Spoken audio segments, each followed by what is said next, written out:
Hello everyone, welcome to only JRF. इस video lecture में हम इंडिया रसिया से पूछे गए लास्ट 7 ईयर में क्वेश्चंस को डिस्कस करने वाले हैं। साथ ही हम इंडिया रसिया से रिलेटेड क्वेश्चंस की नेचर समझेंगे कि एनटीए हमसे किस प्रकार प्रश्न पूछती है और किन बिंदुओं पर वो फोकस करती है। इसके अलावा मैं आपको इंडिया रसिया से जुड़े कुछ इंपॉर्टेंट पॉइंट्स को भी डिस्कस करूँगा।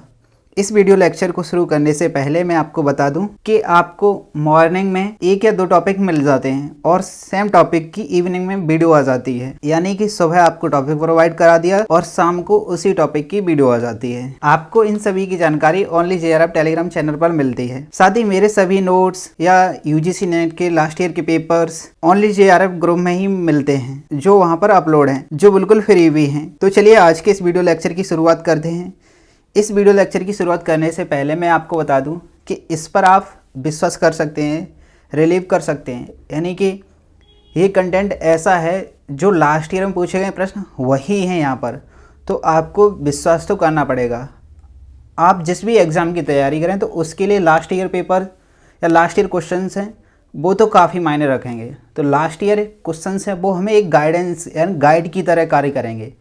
तो लास्ट ईयर को विशेष ध्यान में रखना है। तो इन्हीं दृष्टिकोण के साथ या इन्हीं आयामों से प्रेरित होकर हम इस एक सीरीज को शुरुआत करने वाले हैं, जिसमें हम ये समझने का प्रयास कर रहे हैं कि एक्चुअल में हमसे क्या डिमांड है, एग्ज़ाम हमसे क्या चाह रहा है।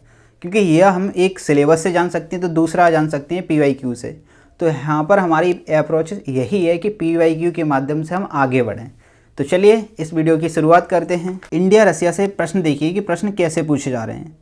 अब प्रश्न में आप देखें तो इसमें ऑप्शन हैं, जैसे 1 2 3 4, यानी कि 4 ऑप्शन हैं। उनमें एक ऑप्शन है Indo Soviet treaty of peace friendship and cooperations, यानी कि शांति मित्रता सहयोग आधारित भारत सोवियत संधि।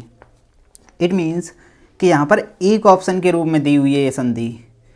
तो यदि हमें इस ऑप्शन की डेट पता हो तो हम इस ऑप्शन के आंसर तक काफ़ी हद तक पहुंच सकते हैं। क्योंकि हमने जैसे लाहौर है या ताशकंद है, इन्हें हम अलग अलग वीडियो लेक्चर में समझेंगे। हमने इससे पहले वाली वीडियो में Indo US civil nuclear cooperation agreement देखा था, यानी कि इसकी डेट पता है, इसकी डेट आज पता हो जाएगी। तो यानी कि ये ऑप्शंस आपसे बन जाएगा। तो हमें ये ध्यान में रखना है कि अगर ऑप्शन में भी आ सकते हैं ये, तो ऑप्शन के लिए हमें डेट पता होनी चाहिए। यानी कि अब इस प्रश्न से ये तो क्लियर है कि इंडिया रसिया से जो एग्रीमेंट हुए हैं तो उनकी हमें एक डेट पता हो, डेट से हम उस आंसर तक पहुंच सकें। अब इस प्रश्न को देखिए आप, जो कि 2021 का है और शिफ्ट 1 में पूछा है। अब इसमें भी सेम इंडो रसिया फ्रेंडशिप ट्रीटी है। इसको भी एक ऑप्शन के आधार पर आपको बनाना है इस क्वेश्चन को, यानी कि 4 ऑप्शन हैं आपसे पूछे गए हैं और इसको एक क्रम लगाइए, यानी क्रोनोलॉजी लगाइए। इसमें भी यदि आपको ये पता है तो लगा सकते हैं। जैसे मॉस्को टेस्ट वैन ट्रीटी पता है आपको तो लगा सकते हैं। यानी कि इसमें हमें 2 पता हो तो हम यहाँ तक पहुँच सकते हैं। इसमें भी हमें यानी कि यही देखना है कि फैक्ट डेट कब है, कोई भी एग्रीमेंट हुआ तो उसकी डेट क्या है, इस चीज़ पर हमें फोकस करना है। एग्जाम हमसे यही चाह रहा है। नेक्स्ट प्रश्न देखिए जो कि जून 2020 का है। इसमें भी ऑप्शन है आपके पास और सेम पूछा है कि भारत सोवियत मैत्री संधि इंडो सोवियत फ्रेंडशिप ट्रीटी, इसकी क्या डेट है। यानी इसको क्रोनोलॉजी लगाना है तो कैसे लगाएंगे आप, डेट के आधार पर ही लगा सकते हैं ना। तो ऐसी डेट, अब इस प्रश्न में जैसे पंचशील हुआ या गुजराल हुई लुक ईस्ट पॉलिसी, तो हमने इन दोनों की डेट देख चुके हैं पहले से ही। तो इस ऑप्शन को या इस प्रश्न को इस आधार पर लगा सकते हैं आप क्रोनोलॉजी ऑर्डर में, यदि डेट पता है तो। अब हम बात करें कि इंडो रसिया रिलेशंस तैयार करें तो किन किन चीज़ों पर या किन किन बिंदुओं पर फोकस करें। सबसे पहले आप इंडिया रसिया से जो भी ट्रीटी हुई है उस ट्रीटी का नाम क्या है, उसके बाद वो कब हुई, यानी कि उसकी डेट क्या है, इस चीज़ पर आपको फोकस करना है। इसके अलावा भी आप किस चीज़ पर फोकस कर सकते हैं। इसके अलावा जैसे देखिए आप कोल्ड वॉर यानी कि शीत युद्ध का दौर था। उस समय USA और USSR दोनों के बीच विचारात्मक विवाद था। अब इस विचारात्मक विवाद था तो एक हिस्टोरिकल पर्सपेक्टिव भी होगा। तो इस पर्सपेक्टिव को आप तैयार करिए, क्योंकि इस पर्सपेक्टिव से ही प्रश्न पूछे जाते हैं। ऐसे ही जब मिखाइल गोर्बाचोव आते हैं USSR की पॉलिटिक्स में या USSR की शासन की कमांड लेते हैं, तो उनके बाद शासन प्रणाली कैसे बदली USSR की, तो उनमें भी आपको ये जैसे ग्लासनोस्त है या पेरेस्ट्रॉइका है, यानी कि ये पॉलिसी हैं। तो इन पॉलिसी में क्या अपनाया था, यानी ओपननेस की बात करी तो यहाँ से भी प्रश्न पूछा है, यानी कि उनकी पॉलिटिक्स, थोड़ा सा बैकग्राउंड, हिस्टोरिकल पर्सपेक्टिव, यहाँ से भी प्रश्न आ सकते हैं। तो आप इस चीज़ को भी देखिए, जब भी आप इंडिया रसिया रिलेशंस पढ़ें तो इस पर्सपेक्टिव को भी ध्यान में रखिए। आप लोगों ने इंडिया रसिया टॉपिक को रिवाइज कर लिया होगा या कुछ लोग होंगे जिन्होंने नहीं पढ़ा होगा, तो उनके लिए मैं यहाँ कुछ डिस्कस करने वाला हूँ पॉइंट्स, जैसे कि आप जब भी पढ़ें तो इन बिंदुओं को ध्यान में रखें। यानी जब शीत युद्ध का दौर था तो भारत और रूस के साथ संबंध में एकाग्रता, यानी कि दोनों के संबंध अच्छे थे।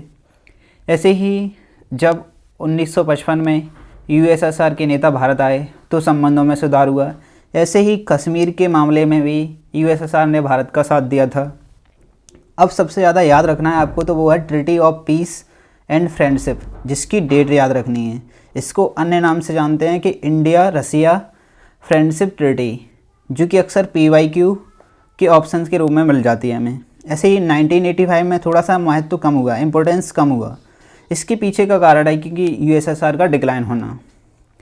अब इसके बाद सैन्य अभ्यास हुए, जैसे इंदिरा है। ऐसे ही आप अन्य एग्रीमेंट या समझौते देख सकते हैं, जो कि आप एक बार इस लिस्ट को गो थ्रू कर लीजिए।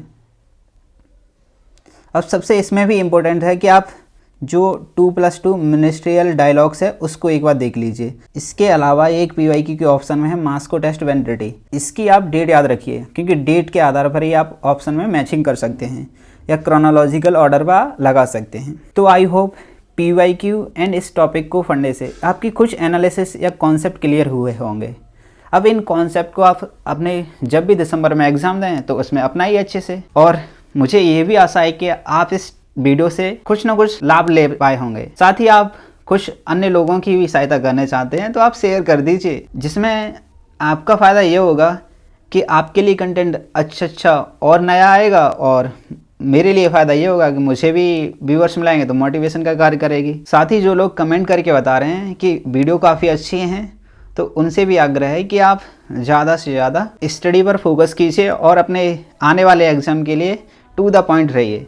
यानी कि यदि एग्ज़ाम की इतनी ज़रूरत है इस टॉपिक के लिए तो उतना ही पढ़ें। तो चलिए इन्हीं बिंदुओं के साथ अब इस वीडियो लेक्चर को समाप्त करते हैं। मिलते हैं किसी नेक्स्ट वीडियो में, तब तक के लिए बाय, थैंक यू, नमस्ते, जय हिंद।